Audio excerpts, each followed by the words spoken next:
मित्रों, शरीर की सुंदरता के साथ साथ मन की सुंदरता अत्यंत आवश्यक है। तन तो सुंदर हो पर मन सुंदर न हो, पर तो वह व्यक्ति किसी को भी नहीं भाएगा। कितने लोग हैं गोरी चमड़ी के लिए परेशान रहते हैं, ऊपरी सुंदरता देखते हैं पर भीतरी सुंदरता नहीं देखते। जो आत्मा की सुंदरता है, जो सद्गुणों की सुंदरता है, सच्चे माने में सुंदरता तो वही है। इसी से संबंधित एक प्राचीन कहानी है। किसी गांव में एक बहुत ही सुंदर नवयुवक रहा करता था और अपने माता पिता के साथ बड़े ही ऐशो आराम में रहा करता था। मित्रों के साथ घूमने जाया करता था तो मित्र भी उसकी प्रशंसा करते थे कि वो कितना सुंदर है। अब उसे धीरे धीरे अपनी सुंदरता का अभिमान हो गया। और जैसा कि होता भी है कि नवयुवक लोग जब शादी के योग्य हो जाते हैं तो अपने विवाह के बारे में, पत्नी के बारे में मन में कुछ कल्पनाएं करने लगते हैं। अब मैं ऐसा हूँ तो मुझे भी ऐसी पत्नी चाहिए, इतनी सुंदर चाहिए, ऐसा नाक नक्श होना चाहिए। अब वो अपने मित्रों के साथ कहीं भी बैठता और कोई भी सुंदर युवती अगर दिखाई पड़ जाती तो उसका दिल बाग बाग हो जाता और मन में यही विचार करने लगता कि मेरी भी पत्नी ऐसी ही होनी चाहिए, मेरा विवाह हो तो ऐसा ही होना चाहिए। वो अपना एक ख्वाब पाल रखा था। युवावस्था होती ही ऐसी है, उसमें सही गलत का अंदाजा होता नहीं है। एक दिन की बात है, उसकी शादी की चर्चा चल रही थी तो घर में उसके मामा जी आए और उनके माता पिता से उस युवक की विवाह की बात करने लगे।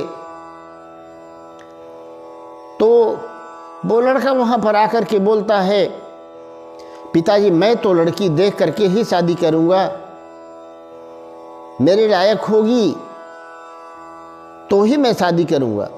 मामा ने कहा, बेटा तू बेटी लड़की की चिंता मत कर, मेरी देखी हुई है और मैं उसे अच्छी तरह जानता हूँ, बहुत ही सुशील, सुंदर, गुणवान, अच्छी लड़की है। बहरहाल बात मान ली गई, शादी हुई और धूमधाम से शादी हुई।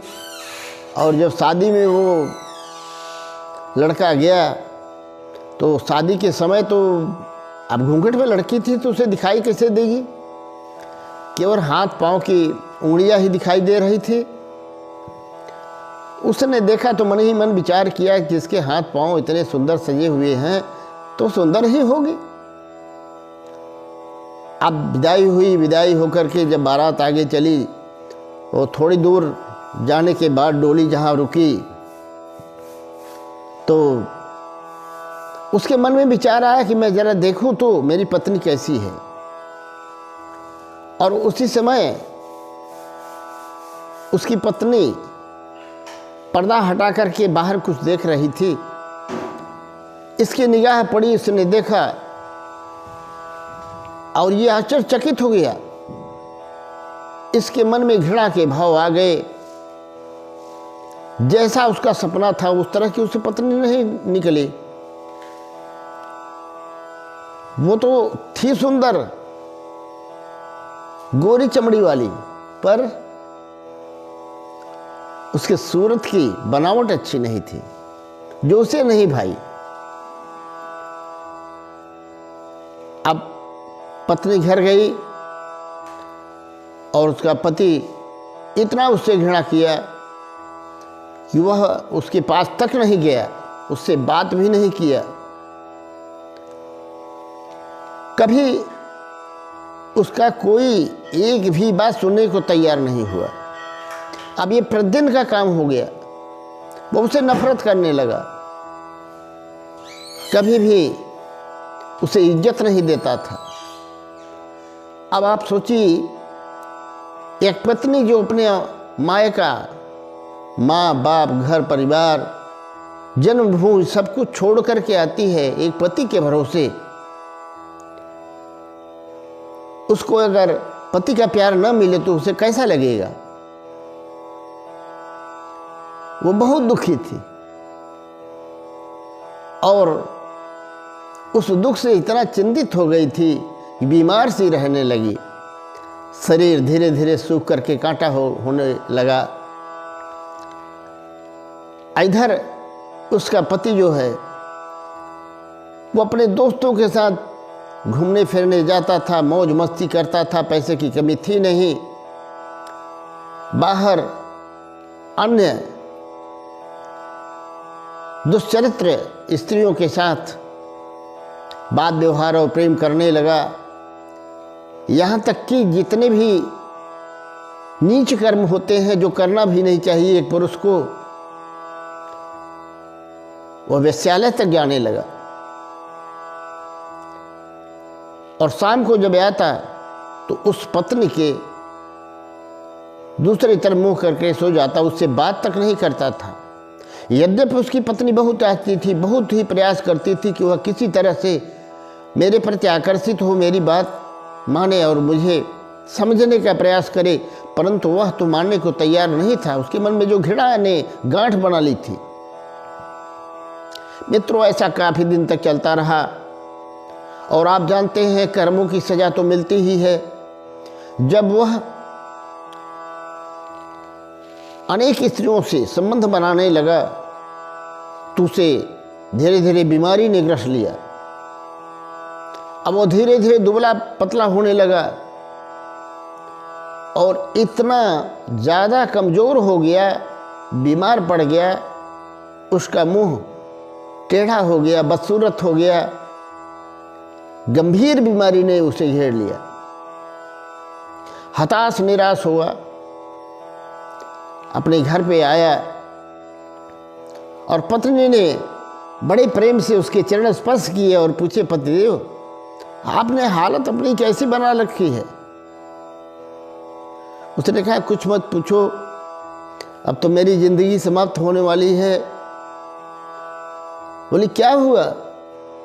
उसने बताया, मैं बहुत बीमार हो गया हूँ और अब इतना बदसूरत भी हो गया हूँ कि तुम्हें भी मुझसे बदला लेने का अवसर मिल गया होगा। उसने कहा, नहीं नहीं, आप तो मेरे पतिदेव हो, मेरे भगवान हो, मेरे लिए तो आप वही हो जो पहले थे, वो आज भी हो। चेहरे की सुंदरता से क्या होती है? गंभीर रूप से बीमार उस पति की उसकी पत्नी ने, वह तन की सुंदर तो नहीं थी, मन की बहुत ही सुंदर थी।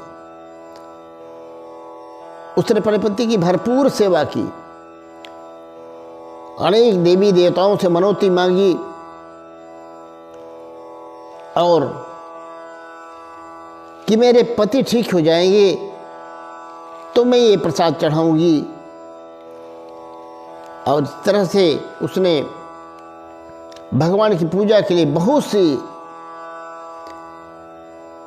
स्त्रियों को आमंत्रित किया था, सबको भोजन कराने के लिए, दान करने के लिए, जिसमें से उसके पति के मित्र भी आए हुए थे। और पूजा का समय चल ही रहा था तो उस पति के मित्रों ने कहा कि यार देखो, इतनी सारी सुंदर स्त्रियां यहाँ आई हुई हैं, इनमें से बता तुझे कौन सी बहुत सुंदर लग रही है? उसकी आंख खुल चुकी थी, उसने सीधे इशारा कर दिया, मुझे तो वो मेरी पत्नी जो पूजा की थाल में फूल रख रही है, सजा रही है, पूजा कर रही है, उसके सिवा और कोई सुंदर नहीं लग रही है। मित्रों, इसीलिए कहते हैं तन की सुंदरता के साथ साथ मन की सुंदरता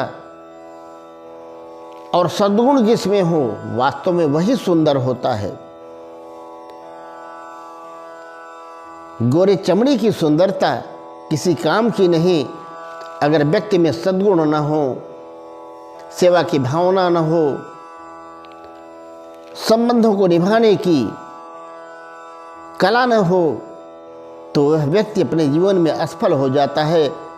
मित्रों, वह धीरे धीरे ठीक हो गया और अपने पत्नी को प्यार करने लगा, दोनों सुखपूर्वक जीवन बिताने लगे।